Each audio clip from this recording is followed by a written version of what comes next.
আজ আপনাদের সঙ্গে একটা জিনিস শেয়ার করি।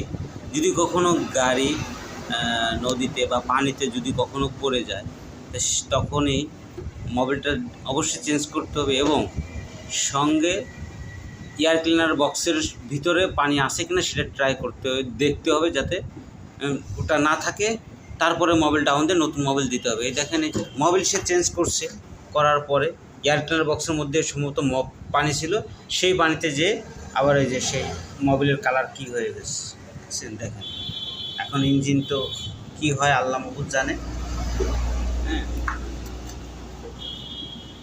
যাক, এটাই আপনাদের সঙ্গে শেয়ার করলাম।